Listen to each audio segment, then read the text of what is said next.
championship, Tony. I'm Tony Kornheiser in Washington at the TAA. Tony's awesome at it. Yeah, I think you'd rather be here. Tony. Even though rain in the morning, the players got back out in the afternoon, so, it's coming around. Golf tournaments are wonderful. Golf courses, most beautiful places on earth. Welcome to PTI, boys and girls. In today's episode, the Suns beat the Heat, the Lakers lose to the Rockets, and Ben Simmons faces the Philly crowd. But we begin today with baseball. There will be baseball.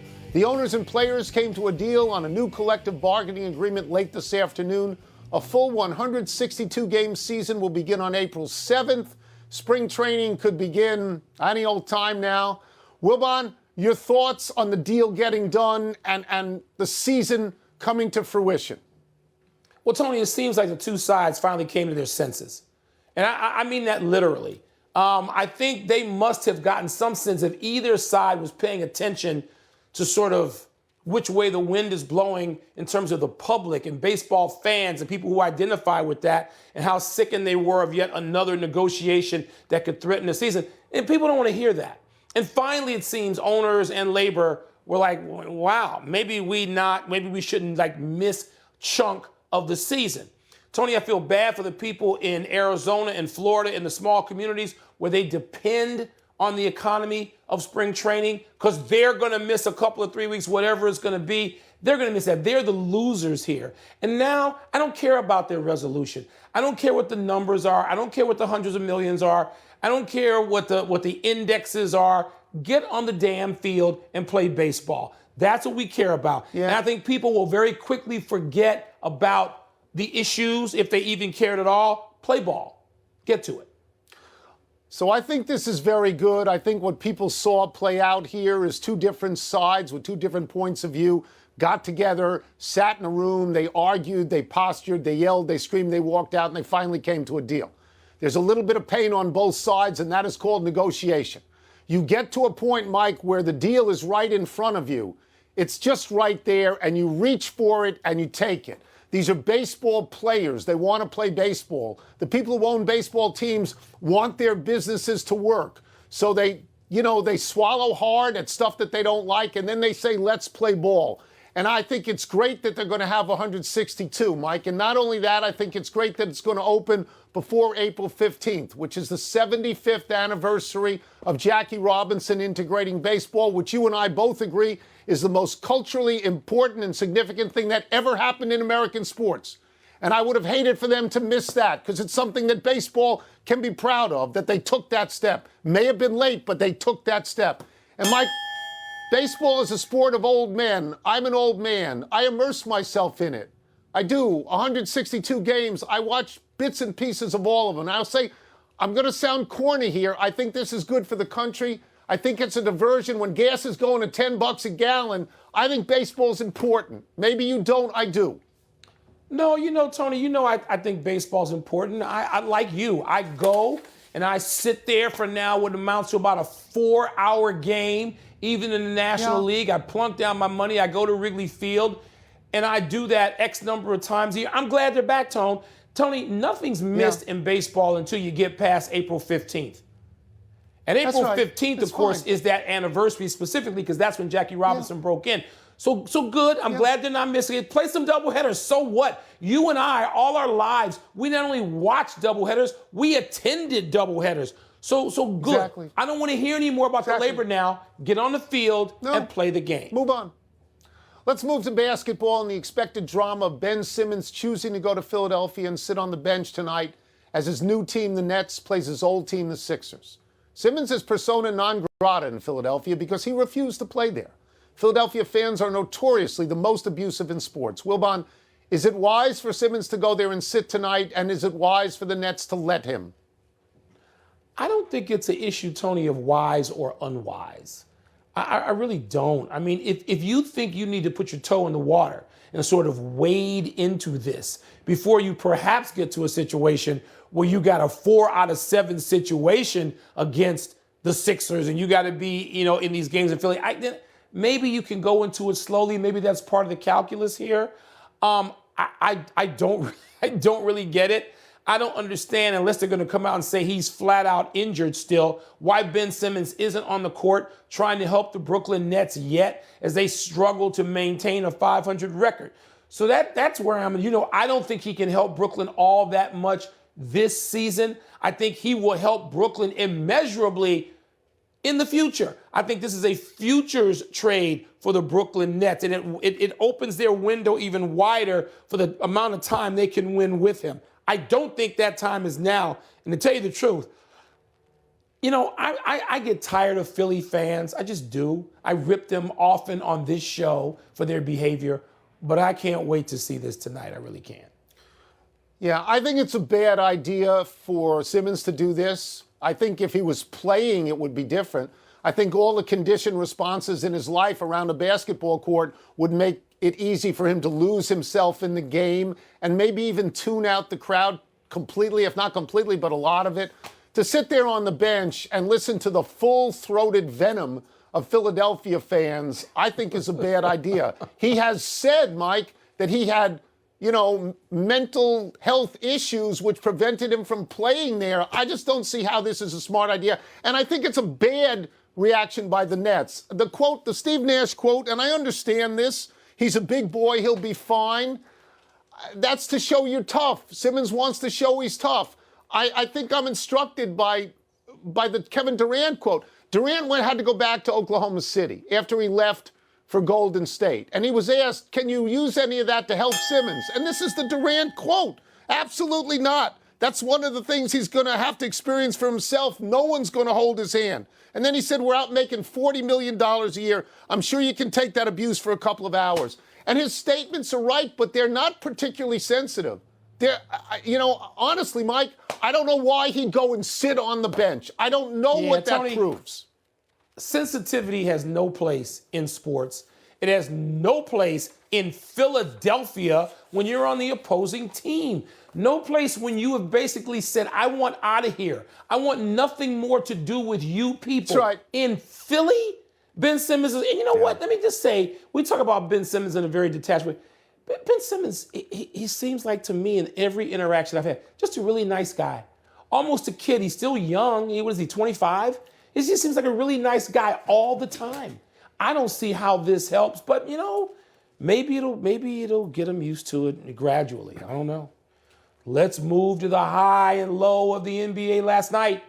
On the lofty end of things, the Suns beat the Heat in Miami by 21 in a matchup of the league's top seeds, East and West. Devin Booker returned from virus issues to score 23. Phoenix rolled, even without Chris Paul. On the low side, once again, here we go. LeBron literally passed on a game-winning opportunity in regulation. The Lakers lost to the Rockets in overtime. It's LA's 6th loss in their last 7 games. Tony, which result is more notable? It's very easy for me to say the Suns. They beat a first-place team on the road. I want to get the record. They're 40 over 500. They beat them without Chris Paul. They're 53-13. They're 8.5 games clear of the closest team in either conference. Right? They're out there alone. They're like Katie Ledecky in the 5,000.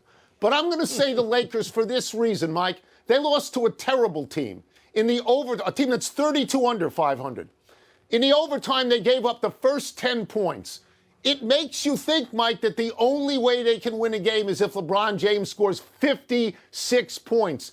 They have worthless bodies out there, Mike. It's worthless. And to me, when you see it on this level, you go, what are they putting out there? Tony, on a night when Russell Westbrook gets 30, they still lose to Houston. Now, I know a couple of games ago, you thought, or you were hopeful at the very least, that win and those 56 points against Golden State, you thought that might turn the ship. And I told you, I didn't think so, Tony, because LeBron, what are you going to ask him to do? He gets a triple-double. You look at it, Tony, they're no good. They're just not any good. It doesn't matter what they do night to night because they have the second worst record. Only Portland is worse since the All-Star break. I mean, you look out there every night now, I either turn on, or in last night's case, I landed here in Florida, and my first thought was, I'll admit, what did the Lakers do? But Phoenix, Tone, the Suns, I know Jimmy Butler didn't play, but no Chris Paul. I think the Suns are 4-2. And I said if they could go 500 without him, they still hold on to that number one seed fairly convincingly, fairly easily. That's an impressive win. To go to Miami, which you beat them pretty bad in Phoenix, and just truck the Heat like that, that's a big win for them. Let's take a break, but coming up, we're going to ask Tim Legler what he thinks Ben Simmons will face in Philadelphia tonight. Woo! In a story we broke in our first segment, Ben Simmons returns to Philly tonight, which makes it a perfect time to welcome back someone who lives in the Philadelphia area, played college ball at LaSalle in Philadelphia, our great friend Tim Legler. Let's start with this. You know these fans, you know this city. How do you expect Philadelphia to respond to Ben Simmons tonight? Tony, I think they're going to respond the way that they should. I think this is going to be the most hostile return we've ever seen an athlete have to this city once they've left. I was there the day that T.O. came back the first time after leaving, under all that drama, and he went to the Cowboys, and he came back to play them at the Link. I was there at that game that day. It's nothing compared to what Ben Simmons is going to receive. And I've been listening to all the talk radio in Philly, and everybody's got different ideas on what they should do, trying to get too clever with it, I think. Some people are saying, let's just give him the silent treatment. Some people are saying, let's actually mess his mind up by cheering for him when he's announced. But I think what's going to end up happening is there's going to be so much venom and vitriol directed at him, if he even actually has the nerve to sit on that bench in street clothes, which is going to be surprising to me. I knew he wasn't going to play in the game, but I'm actually going to be surprised if he sits on that bench and really is nothing more than a distraction to his team without being able to go on the court and actually help them win a game. So that doesn't make a lot of sense to me, but it's going to be as bad as anything we've ever seen in terms of the emotion in a negative way directed at Ben Simmons. Tim, you sort of hinted at this in your answer just now.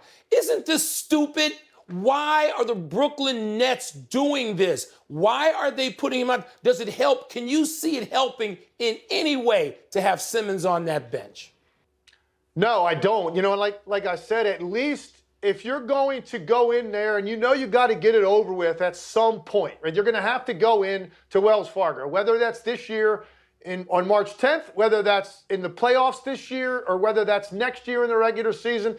So the concept is, listen, let's get this thing over with, but you want to get it over with on a night when you can actually go out on the court and shut them up somehow, because I think success is going to be your greatest answer. Success in the game individually, success in the game from a team standpoint. And sitting over there, you're not really going to be able to help at all. You're just going to be basically stirring up more emotion for that crowd, that home crowd, than they would be able to muster themselves if you were not there. Now, listen, they already would be fired up for this team because now instantly they became the best rivals in the NBA overnight the day that trade went down. So they're going to give plenty to KD and Kyrie and all of those guys. But Ben Simmons is obviously going to take this thing to a completely different level, and it's going to stay sustained throughout the game, and you don't have the ability to go out there and guard somebody or make a play or impact the game and help your team win in any way. So I really do not understand what the Nets are trying to accomplish by allowing him to sit on that bench. Well, Tim, Tony says he thinks that Simmons can help Brooklyn right away. I say there's no chance of that. He can't even help them this season. As someone who played and as someone who knows Ben Simmons' style of play, his attributes and the things he's not so great at, when do you see him helping them? I actually would lean more toward Tony with this, Mike. Look, it's not going to be immediate, but I do think because he's not a scorer that you've got to incorporate in ways that you've got to run sets for him, or he's an isolation player, or he's a post player that's going to get a lot of touches, and now guys have to figure out how to play off of him. That's not really the case here. You're talking about a guy that is now going to be primarily a ball-handling forward. He's not going to be the point guard that he was in Philadelphia, where he's bringing it up on every trip. He's going to be a ball-handling forward. Take it off the glass, push it, use your speed. He's going to make the game easier for not only KD and Kyrie, but also, more importantly, probably those role players, because he will get guys shots because his speed up the floor and his passing ability, it will make you better. And then he can guard people right away. You know, if he's taking this long to get into shape, I'm assuming that eventually he's going to see the court. He'll be in good enough condition to have an impact on that end of the floor because that's really his primary calling card. He's one of the best perimeter defenders in the NBA, and he can guard basically every spot on the court. He's going to come in very useful when they play the Jason Tatums of the world, the Jimmy Butlers of the world, the Giannis's, the Chris Middletons, the James Hardens of the world. So I think the defensive component, that should be there as an impact immediately. You know, his offense and what he contributes, that's always been iffy anyway, and that's going to be the last thing to come around. But I do think there are things he brings to the table with value that you'll see sooner rather than later. Tim, thank you so much. So good to see you again. Thanks. Much appreciated. Much appreciated. Always my pleasure. Love coming on with you guys. Good to talk to you. Let's take one last break, but still to come, another buzzer beater during Champ Week. We're not doing Champ Week. Championship Week. We're not doing that. Sorry. Tiger Woods enters the World Golf. Happy time, people. Happy 24th birthday, Justin Herbert. The Chargers fell short of the playoffs when they lost 3 of their last 4 games, and Joe Burrow passed Herbert, the hottest young quarterback, by getting to the Super Bowl. But Herbert had 38 touchdown passes last season, giving him 69 in his 2 seasons and only 25 interceptions. He averaged 294 yards passing per game, and he will get a lot more chances to throw the ball playing for Brandon Staley, who has never met a 4th down he won't go for. Here's your quarterback lineup right now in the AFC West. Herbert, Patrick Mahomes, Derek Carr, who took Vegas to the playoffs, and suddenly Russell Wilson. Yeah, Herbert's defense appears to be getting an upgrade. The Chargers reportedly have acquired Khalil Mack from the Bears for a 2nd rounder and future 6th. What? The 3-time first-team All-Pro had 36 sacks over 4 seasons with the Bears, so we're giving up a game wrecker who we gave up 2 first-round picks to get. I hate this front office already as well. Happy anniversary, Kemba Walker. On this day 11 years ago, UConn's star point guard crossed up 6'11" Pittsburgh center Gary McGee, sending him to the floor before draining a step-back jumper at the buzzer to give the Huskies a Big East tournament quarterfinal win.